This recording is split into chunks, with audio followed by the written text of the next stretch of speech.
তো hello guys, আসসালামু আলাইকুম। আপনারা সবাই কেমন আছেন? আশা করি খুবই ভালো আছেন। আজকে আমরা নিয়ে চলে এসেছি আবার একটি নতুন ব্লগস। সেটা হলো আমাদের খাতার মধ্যে। আর যদি ব্লগসটি ভালো লাগে আর চ্যানেল নতুন হয়ে থাকলে একটি লাইক আর একটি সাবস্ক্রাইব, আর পারলে একটি কমেন্টও করে দিয়ে যাবেন। তো আমরা বেশি কথা না বলে আমরা আমাদের ব্লগ শুরু করে দিই। তো গাইস, আমরা এখন চলে এসেছি আমাদের ক্ষেতের মধ্যে। তো দেখতে তো পাচ্ছেন সামনে আল চষা হচ্ছে। অনেকগুলো ক্ষেতের মধ্যে কিন্তু আল চষে ফেলেছে। আর সামনে দেখতে পাচ্ছেন, একটু জুম করে দেখাবো আমরা, দাঁড়ান। ওই সামনে এগুলো হচ্ছে ধানের চারা। কিছুদিন পরে এখানে চারা রোপণ করা হবে। তো গাইস, সরি গাইস, এখানে আমাদের ক্ষেতে এখনো আল চষা হয় নাই। কিছুদিন পরে আল চষা হবে। এখন আমরা আল চষি ক্ষেতগুলোতে। তো গাইস, এইদিকে ওই পাশে সবগুলো কিন্তু গাইস আল চষা হয়ে গেছে। আর এখন গুলো এইগুলো বাকি আছে, এই সাইডে ওই সাইডে গুলো বাকি আছে।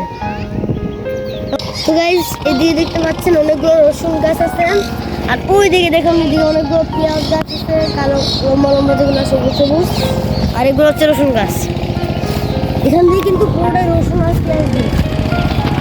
তো গাইস, সামনে একটি ক্ষেত আছে আমাদের।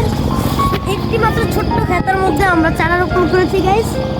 এইটা বাদে আমাদের কোনো ক্ষেতের মধ্যে চারা রোপণ করা হয়নি।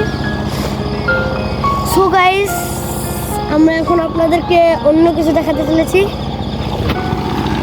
আর আপনারা মনে করতেছেন যে এই ড্রেনটা কেন দেওয়া হয়েছে?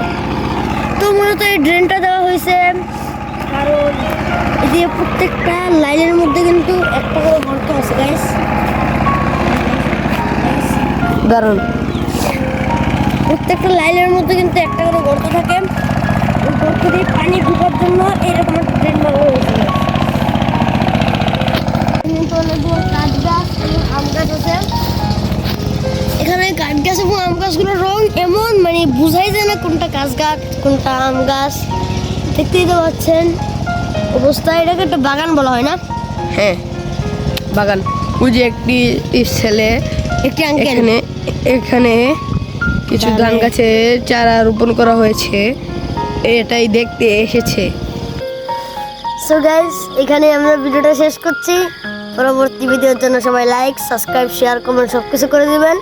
আশা করি আগামীবার আমরা আরও সুন্দর করে ভিডিও বানাবো। তো আমরা